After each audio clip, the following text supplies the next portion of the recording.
Hi అండి, welcome back to AMF. ఈరోజు మనము శ్రావణ మాసం వస్తుంది కదా, అమ్మవారికి ఇష్టమైన నైవేద్యాలు ఎలా చేయాలో తెలుసుకుందామండి. ఇలా అమ్మవారికి నైవేద్యాలు నివేదించడం వల్ల మనకు ఎంతో మంచి జరుగుతుంది. మీరు ఒకసారి చూసేయండి. అందరికీ తెలిసిన వంటకాలే అయినప్పటికీ చిన్నపాటి చిట్కాలు పాటిస్తే ప్రసాదాలు ఎంతో టేస్టీగా ఉంటాయండి. మనము ఎంతో భక్తి శ్రద్ధలతో చేస్తాము, అలాగే అంత రుచిగా కూడా వస్తాయి. ఎలా చేయాలో తెలుసుకునే ముందు మా ఛానల్ని కొత్తగా చూస్తున్నట్లయితే లైక్ చేయండి, షేర్ చేయండి, సబ్స్క్రైబ్ చేయండి. ముందుగా మనము బెల్లవన్నంతో స్టార్ట్ చేస్తామండి. అమ్మవారికి ఇష్టమైన నైవేద్యం కదా. ముందుగా స్టవ్ ఆన్ చేసుకొని కుక్కర్ పెట్టుకోవాలి. దాంట్లో ఒక 1/4 కప్పు పెసరపప్పు తీసుకొని వేయించుకోవాలి. నేను ఇక్కడ రైస్ కప్ తీసుకున్నాను, దాంట్లో 1/4 కప్ తీసుకున్నానండి. కొద్దిగా గోల్డెన్ బ్రౌన్ కలర్ వచ్చే వరకు వేయించితే మనము చేసే బెల్లమన్నం చాలా టేస్టీగా ఉంటుందండి. అమ్మవారికి ఎంతో ఇష్టమైన ప్రసాదం కదా, కాబట్టి పెసరపప్పు చక్కగా వేయిస్తే మంచి అరోమాతో ఉంటుంది. అలాగే 2 టేబుల్ స్పూన్ల శనగపప్పు కూడా తీసుకోవాలి. 1/4 కప్పు బియ్యం కూడా తీసుకున్నాను. అంటే టోటల్గా ఇవి 1 కప్పు వచ్చాయన్నమాట. ఇవంతా 2-3 సార్లు శుభ్రంగా కడుక్కొని మనము 1.5 కప్పు పాలు, 1 కప్పు వాటర్ యాడ్ చేసుకొని ఉడికించుకోవాలి. కుక్కర్ కాబట్టి 2.5 కప్ సరిపోతుందండి. అదే గిన్నెలో అయితే మనము 3 కప్స్ యాడ్ చేసుకోవాలి. అలాగే ఒక 1/2 అవర్ నానబెట్టుకుంటే కూడా చక్కగా ఉడుకుతుంది. మనం కుక్కర్లో కాబట్టి నానబెట్టుకోవాల్సిన పని లేదు. లో టు మీడియం ఫ్లేమ్లో పెట్టుకొని 3 to 4 విజిల్స్ వచ్చే వరకు ఉడికించుకుంటే సరిపోతుంది. అన్ని పాలు కూడా వేసుకోవచ్చు, వాటర్ యాడ్ చేయాల్సిన పని లేదు. పాలు తక్కువ ఉంటే పాలు నీళ్లు కలిపి యాడ్ చేసుకోవచ్చు. నేను ఇక్కడ ఆవు పాలు యూజ్ చేస్తున్నాను. ఆవు పాలతో చేసే నైవేద్యం అమ్మవారికి చాలా ఇష్టం అంటారు కదా, అందుకనేసి.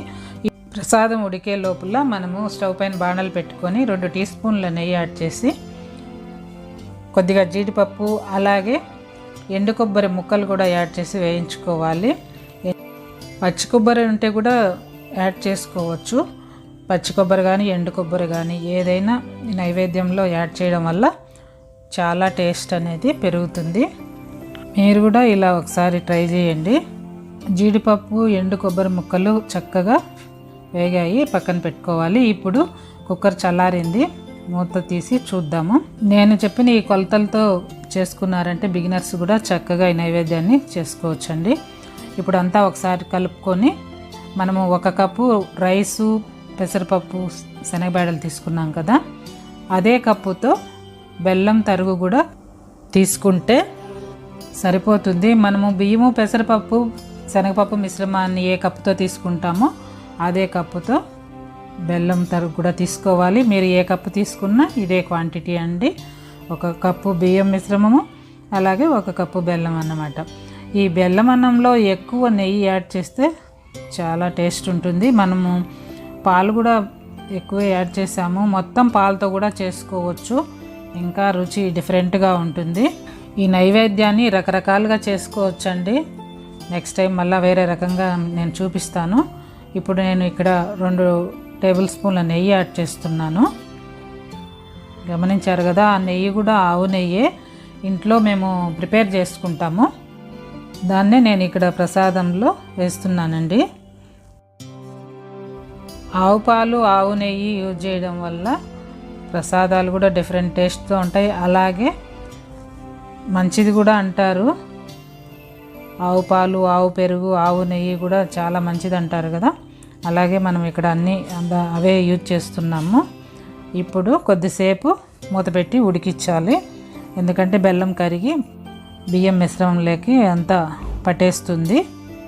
ఇప్పుడు మనము అంతా ఒకసారి కలుపుకొని 1/4 టీ స్పూన్ యాలకుల పొడి, చిటికెడు పచ్చకర్పూరం కూడా ప్రసాదానికి యాడ్ చేయడం వల్ల మనకు గుడిలో పెట్టే ప్రసాదం టేస్ట్ వచ్చేస్తుంది. మనము వేయించి పెట్టుకున్న డ్రై ఫ్రూట్స్ కూడా యాడ్ చేస్తున్నాము. చూసారు కదా, రెడీ అయిపోయింది. ఈజీగా మనము కుక్కర్లో ఫాస్ట్గా కూడా చేసుకోవచ్చు. కుక్కర్ లేకపోతే గిన్నెలో కూడా ఇలాగే చేసుకోవచ్చు. ఇప్పుడు ప్రసాదం రెడీ అయిపోయింది. ఇంకొక 2 టీ స్పూన్ల నెయ్యి కూడా యాడ్ చేసుకొని అంతా ఒకసారి కలుపుకొని మనము కొద్దిగా చల్లారనిచ్చి అమ్మవారికి నైవేద్యంగా సమర్పించవచ్చు. వేడి పదార్థాలు అమ్మవారికి పెట్టకూడదండి.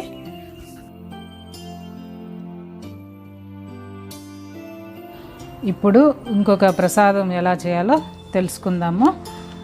ముఖ్యంగా దద్దోజనం పెడతాం కదా. ఇక్కడ నేను రైస్ కప్ తీసుకున్నాను, 1 కప్పు బియ్యం తీసుకున్నాను. చక్కగా 2-3 టైమ్స్ బాగా కడుక్కొని 3 కప్పులు వాటర్ యాడ్ చేసుకొని స్టవ్ పైన పెట్టాలి. మీడియం ఫ్లేమ్లో 3 విజిల్స్ వచ్చే వరకు పెడితే చక్కగా మెత్తగా ఉడికిపోతుంది. దద్దోజనానికి కొద్దిగా అన్నం మెత్తగా ఉంటేనే చాలా బాగుంటుందండి.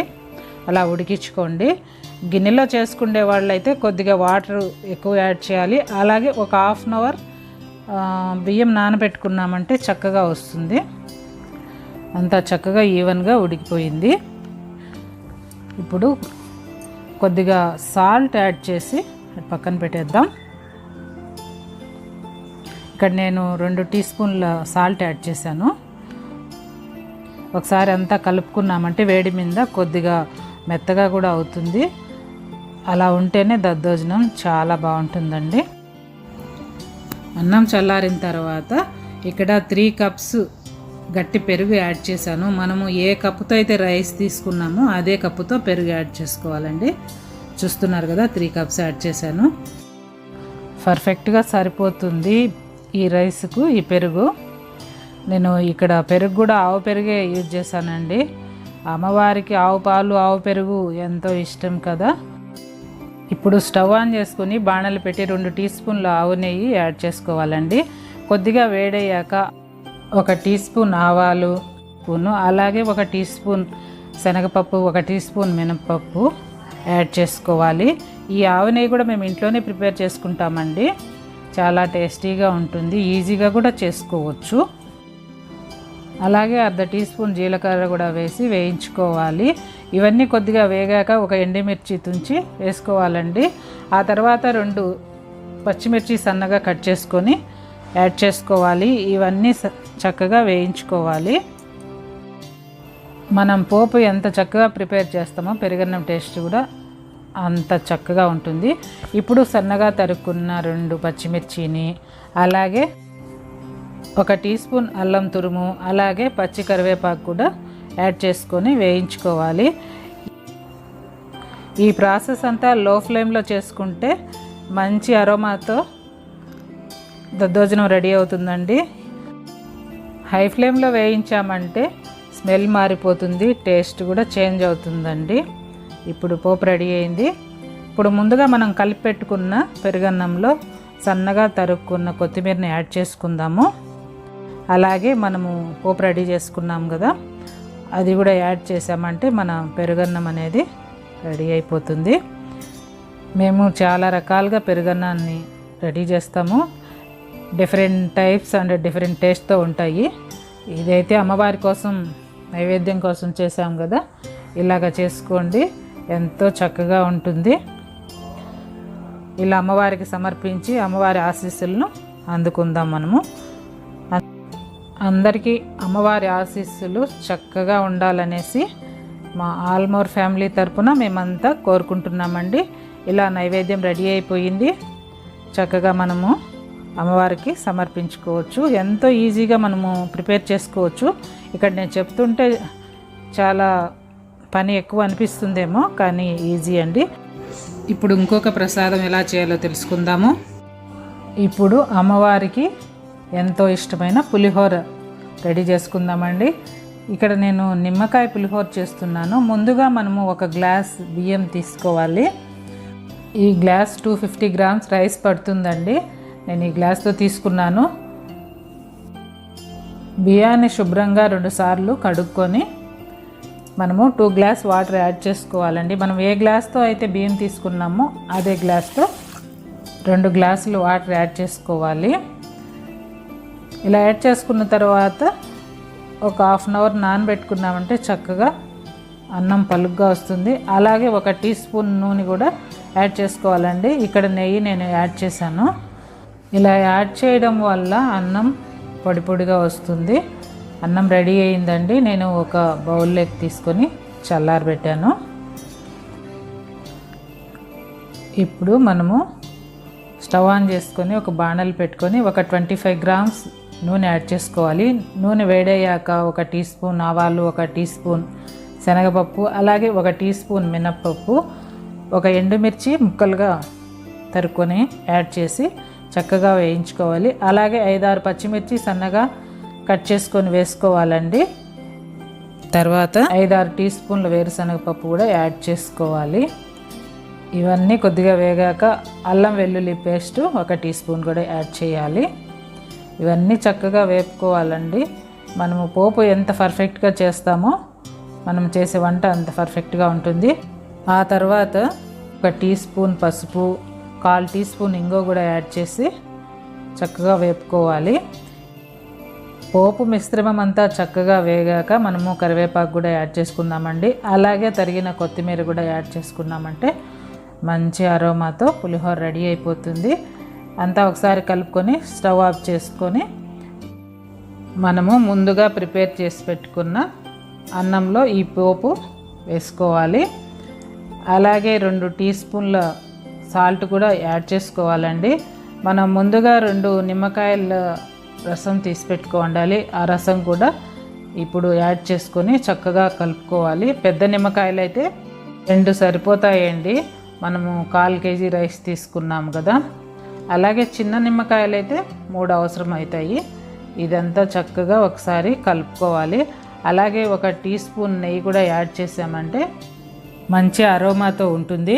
అలాగే అమ్మవారికి నైవేద్యం పెడుతున్నాం కదా, ఎప్పుడైనా సరే మనము నైవేద్యం పెట్టేటప్పుడు 2 చుక్కలైన నెయ్యి యాడ్ చేసామంటే ఆ ప్రసాదానికి ఒక పవిత్రత అనేది వస్తుంది. ఇప్పుడు మనము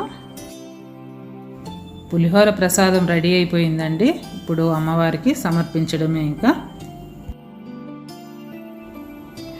ఇప్పుడు ఇంకొక నైవేద్యం ఎలా చేయాలో తెలుసుకుందామండి. కోకోనట్ రైస్ అండి, అదే కొబ్బరి అన్నము ఎంతో తేలిగ్గా చేసుకోవచ్చు. చూసేయండి. మరి నేను ఇక్కడ 1 గ్లాస్ బియ్యం తీసుకున్నానండి.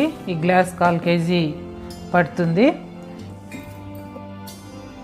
ఒక బౌల్లోకి తీసుకొని శుభ్రంగా 2-3 సార్లు కడుక్కొని 2 గ్లాస్ ఆఫ్ వాటర్ యాడ్ చేసుకోవాలండి. మనము ఏ గ్లాస్తో అయితే తీసుకున్నామో అదే గ్లాస్తో 2 గ్లాసులు తీసుకోవాలి. అలాగే 1 టీ స్పూన్ నెయ్యి యాడ్ చేసుకోవాలి. ఒక హాఫ్ అన్ అవర్ బియ్యం నానబెట్టుకొని అన్నం చేసామంటే ఇలా పొడి పొడిగా అన్నం అనేది ప్రిపేర్ అవుతుంది. ఇలా నేను ఒక బౌల్లోకి తీసుకునేసానండి. ఇప్పుడు ముందుగా మనము స్టవ్ ఆన్ చేసుకొని ఒక బాణలు పెట్టుకోవాలి.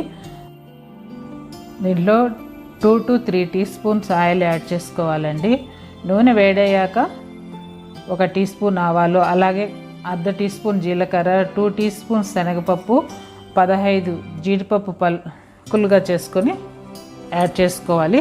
కొద్దిగా వేగాక సన్నగా తరుక్కున్న 4 పచ్చిమిర్చి కూడా యాడ్ చేసుకోవాలి. ఆ తర్వాత 1 టీ స్పూన్ అల్లం తరుగు, అలాగే కరివేపాకు కూడా యాడ్ చేసుకొని చక్కగా వేయించుకోవాలి. ఈ కోకోనట్ రైస్కు ఎక్కువ ఆయిల్ అవసరం లేదండి. మనము శనగపప్పు, జీడిపప్పు గోల్డెన్ బ్రౌన్ కలర్ వచ్చేటట్లు వేయించుకోవాలి. ఆ తర్వాత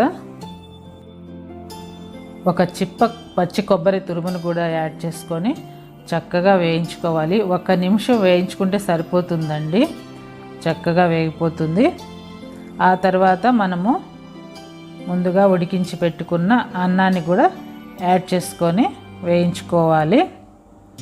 అంతా కలిసేటట్టు ఒక 2 మినిట్స్ చక్కగా వేయించుకొని 2 టీ స్పూన్ల సాల్ట్ కూడా యాడ్ చేసుకొని కలుపుకోవాలి.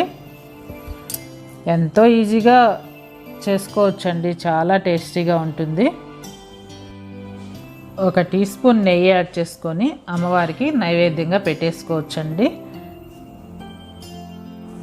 ఎంతో ఈజీగా ఈ కొబ్బరి అన్నాన్ని మనము ప్రిపేర్ చేసుకోవచ్చండి.